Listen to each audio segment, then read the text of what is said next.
हाँ जी, ये जज़म आई है या के ऊपर, तो ये होगा या साकिन। ये जज़म जिस हरफ के ऊपर आती है उस हरफ को साकिन ही कहते हैं। ठीक हो गया।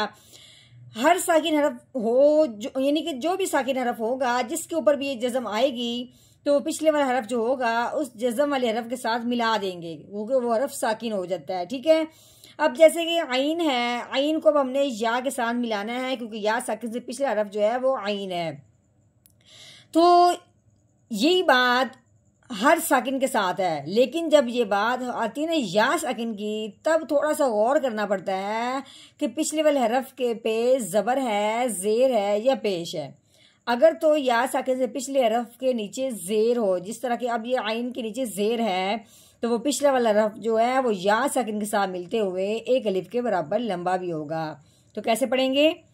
आइन या ज़ेर ई। या साकिन से पहले ज़ेर आने की वजह से ये हरफ इसके साथ मिलने के साथ साथ एक अलिफ के बराबर लंबा हुआ है। अगर या साकिन से पहले ज़बर होती तो ये हरफ लंबा नहीं होना था। ये बात या साकिन से पहले ज़ेर आने के साथ ख़ास है।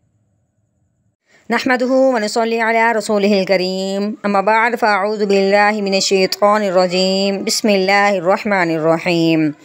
अस्सलामु अलैकुम व रहमतुल्लाहि व बरकातुहू। उम्मीद है आप सब खैरियत से होंगे। इंशाल्लाह जहाँ होंगे ईमान और सेहत की नेमत से माला माल होंगे। हाँ जी, तो आगाज़ करते हैं हम अपने आज के सबक का दुआओं के साथ। तो चलिए शुरू करते हैं। अल्लाहुम्मा सल्ली अला सय्यिदिना व मौलाना मुहम्मदिन व अला आलि सय्यिदिना व मौलाना मुहम्मदिन व बारिक व सल्लिम। रब्बि इश्रह ली सदरी व यस्सिर ली अमरी वहलुल उक़दतम मिन लिसानी यफ़क़हू क़ौली। Rabbi ज़िदना इल्मा, rabbi ज़िदना इल्मा, rabbi ज़िदना इल्मा।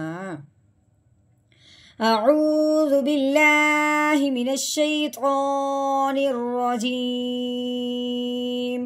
बिस्मिल्लाहिर रहमानिर रहीम। हाँ जी, ये वाव है। वाव के ऊपर 3 दंदों वाली शाद लगी हुई है। ठीक है। शाद वाला जो भी हरफ होता है वो पिछले वाले हरफ को अपने साथ मिला लेता है। वाव से जो पिछला हरफ है वो रॉ बनता है। ठीक है। रॉ के ऊपर 2 ज़बर लगी हुई है, लेकिन दरमियान में आ गया है वक़फ़। इसमें ये बात होती है, अगर दरमियान में वक़फ़ आ भी जाए तो आपने पिछले वाले हरफ को इसके साथ मिलाना चाहते हैं तो मिला सकते हैं, एक सांस में मुकम्मल आयत पढ़ लें। लेकिन अगर हम दरमियान में वक़फ़ कर लेते हैं तो फिर वो दोनों हरफ क्या होते हैं, जुदा जुदा हो जाते हैं। ठीक है। अब हमने कल वाले सबक में इसमें वक़फ़ कर दिया था, गोया के रॉ अलहदा पढ़ा गया, अब वाओ अलहदा पढ़ा जाएगा। अब जो शाद आई है ये बस वैसे ही रहेगी। अब हमने आगे जो वाओ पढ़ना है इस शाद का इस्तेमाल नहीं करना। अब हम कैसे पढ़ेंगे? वाओ ज़बर वा, सिर्फ वाओ की ज़बर पढ़नी है अब। ठीक है। आगे ये या है, या के ऊपर भी ज़बर है। सौद, सौद के ऊपर जज़म लगी हुई है, यानी कि सौद साकिन हो गया। ये जज़म जिस हरफ के ऊपर आती है उस हरफ को साकिन कहते हैं, और हर साकिन हरफ जो होता है वो पिछले वाले को अपने साथ मिलाता है। अब सौद से पिछले वाला हरफ जो है वो या है। अब हमने या को सौद के साथ मिलाना है, तो कैसे पढ़ेंगे? या सौद ज़बर याश, वायाश। हाँ जी, आगे ये लाम है, लाम के ऊपर लगी हुई खड़ी ज़बर। खड़ी ज़बर जिस हरफ के ऊपर आती है, ये जिस भी हरफ के ऊपर आती है उस हरफ को एक अलिफ के बराबर लंबा करते हैं। अब ये खड़ी ज़बर आई है लाम के ऊपर, अब हमने लाम को एक अलिफ के बराबर लंबा करना है। और ये जो छोटी या आई है ये इस लाम की वजह से, इस खड़ी ज़बर की वजह से आई है। इसको हमने क्या करना है, पढ़ने में नहीं लाना, सिर्फ लिखने में लाना है, मोटी मोटी बात। ठीक है। अब हमने कैसे पढ़ना है? लाम खड़ी ज़बर ला, वायाश ला। हाँ जी। अब आगे ये सीन है, सीन के ऊपर ज़बर लगी हुई है, सीन ज़बर सा। ये आइन, आइन के नीचे ज़ेर है। आगे ये या है, या के ऊपर जज़म लगी हुई है, या साकिन हो गया।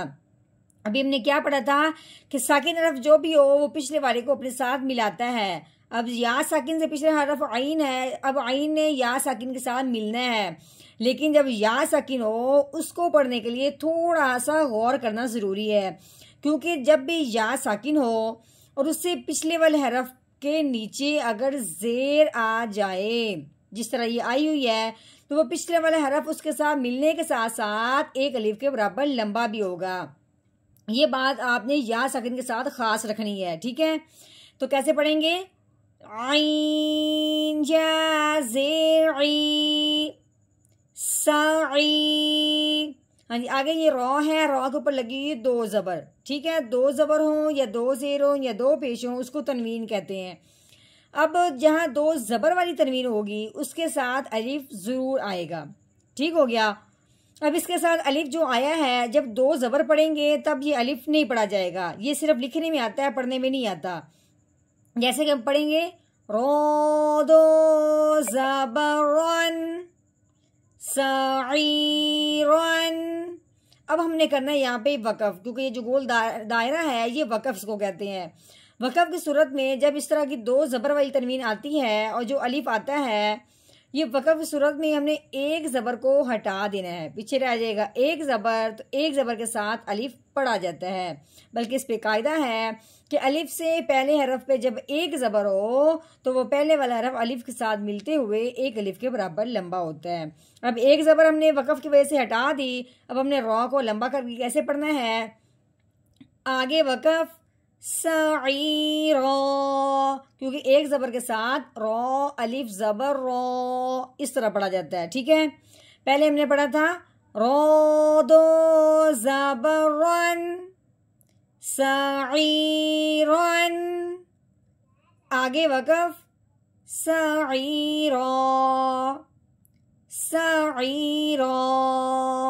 हाँ जी, अब हमने इस आयत का, प्यारी सी आयत का हमने तोड़ कर लिया। अब हमने करना है इसका जोड़, यानी कि रवानगी के साथ पढ़ना है। तो चलिए शुरू करते हैं। अऊज़ु बिल्लाहि मिनश शैतानिर रजीम। सूरतुल इंशिक़ाक़ मक्किय्यह। बिस्मिल्लाहिर्रहमानिर्रहीम। वयस्ला सईरा।